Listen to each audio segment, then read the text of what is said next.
Welcome to Sunshine Art and Drawing. Today I'm going to be showing you the second set of the puff paint little pencil cases that you can make. Here is the first one that I made. I will link the video for this one in the description, so check that out below. This is the second set. I'm going to assume this is the boys set, but you know, take that with a grain of salt. Anyone can use it. If you like little dinosaurs and monsters, grab this one. It comes with a slightly different range of colours. So for the other one that was called Candy, that came with like a pink, a purple, a green and an orange. This one also comes with the same green and orange, but you get a dark blue kind of colour and then a fluoro yellow, which I thought was quite pretty. So let's cut this open. I was prepared with scissors this time, and have a look at the design. The design is quite intricate, a lot more intricate than the little cupcake and lolly candy design. And here I'm just showing you each of the colours that you get, and just comparing them to the other ones that I still have from the previous set there. Try and finagle them all into my hand. So the orange and the green are both the same.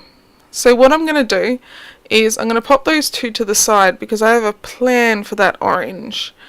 So let's smooth this out, and I'm going to recommend grab a little bit of blue tack like I did last time and pop that underneath the corners.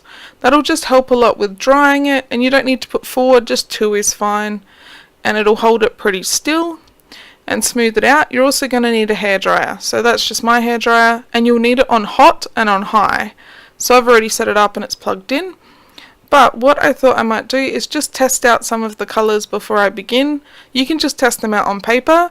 It just makes it a bit easier to kind of feel how it flows, because some of them are a bit more liquidy than others. Like the blue one was quite liquidy and the yellow was quite thick. So it's good to test them out first just to see what they look like. This orange one wouldn't come out, not very well anyway. It was very, very thick. So what I did is I took the other colours and tested them out just to make sure that they were still working, and if the stuff didn't come out, like this one was quite difficult. I think they do dry out after a while. I kept them sort of like lid down in the little container, and that seemed to help a little bit. Green one, no matter how hard I pushed, did not want to come out. And what I recommend to do there is you can either like really squeeze it hard, roll it up with your fingertips, and you'll get some out, but that can be really hard on the fingertips after a while.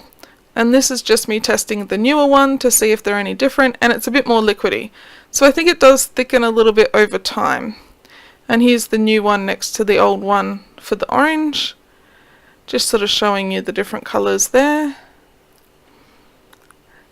And what else I'm going to do as well is I'm just going to dry those off a little bit so it's a bit easier to see.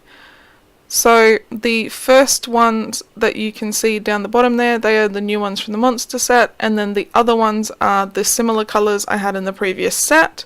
And I'm just going to quickly write down which one is which just so I don't get mixed up.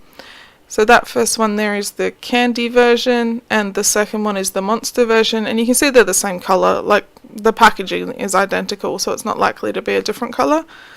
And same for this one, that one's the candy one and that one's from the monster set.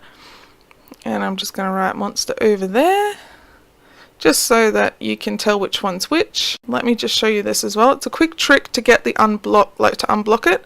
Just use like a regular sort of sewing pin or a sewing needle, and that'll help unblock the tip, and you should be able to get the stuff to come out. As you can see there, the green finally came out. Now this was what I was going to do with the orange one. I'm going to empty the entire orange one to see how much liquid you get inside the tube. So I've got a piece of paper just in a little plastic container just so it doesn't make a mess. And I'm going to try and cover the piece of paper in as much as I can just to sort of see what you get inside it and how much you can actually get out. And once I've finished squeezing it all out, it actually covered half an A4 sheet of paper with a pretty good layer, so you do get quite a bit in there. It's probably enough to do maybe 3 or 4 pencil cases before it ran out. But let's get started on my little design. Now this took me quite a while to do. Design itself is really, really intricate. It's really kind of detailed, and there's lots and lots of little bits to colour in. So if you wanted one that was a bit more detailed, this is probably the one for you. It was the same price, so it's $4. You can also use like a clip on the end there to help push the stuff out.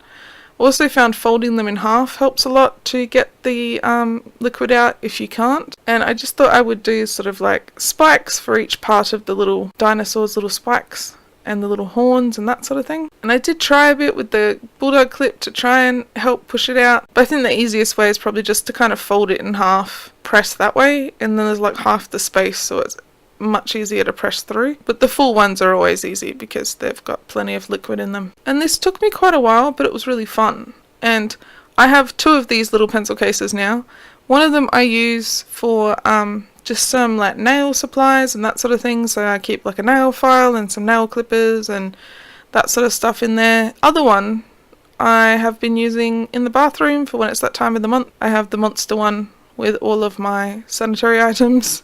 It's perfect for that because I feel like a bit of a monster sometimes when I'm at that time of the month. The other part I found was a little bit difficult is that once you kind of went over the top of these sort of designs, you can't see what's underneath them, so it's very difficult to get the details like the eyes and things like that to look right. I think maybe they were a bit ambitious on how detailed you could be with these because the design is quite tiny and very kind of like just very difficult to make sure that it looks neat and tidy. But it is very fun, and it's a calming kind of thing to do. Like there's not a lot of stress or pressure. You can work at this as slow or as fast as you want because it will air dry, and even when it's air dry it'll still puff up. So if you want to do a little bit and then come back the next day and do a little bit more, it'll still be fine. It'll all still puff up. And there are a lot of like repeating designs, so there's this little sort of dinosaur with spikes on him. I tried to make those repeating designs pretty similar and tried to use all the colours so it's very colourful, like including the ones from the candy set and from the monsters set, just to make it a bit more pretty. There's that dastardly orange again that's quite thick and a little bit hard to do.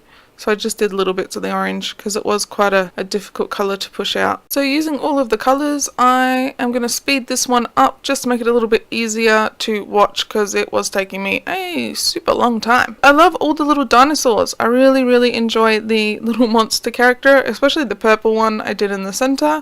I tried to make his kind of purple furriness like a little bit bumpy, so when it puffs up it'll be a bit textured for the little purple guy right in the middle, and then I put a few spots on him. And here is the finished design. So I have puffed it up a little bit just so it's easier for you guys to see, but I'm going to pop a little footage at the end sped up to show you what the puffing up looks like. So stick around to the end to see that. It's just a little tiny clip of the puffing up sped up real fast so you can watch it puff. And here I'm just showing you how squishy it is, and here I'm just going to show you how to neaten it up a little bit after you have completed your design. Grab a small pair of scissors and just trim a little bit of the extra cotton off of the inside of the zipper. Try not to trim too far, but it will make it look a little neater and it will lay a bit flatter. And you can pop pens and anything in there, it all fits. And that's my completed design of both of them. I added a little dingle dangle there just to make it a bit easier to unzip and zip up. And as you can see, there are some sturdy little zipper pouches. I want to say a huge thank you to all the people who have recently subscribed to my channel. With the new changes, it's a little tough, but we'll get there. I hope you guys really enjoy my videos. Please like and subscribe and have a sunshiny day. Thanks for watching.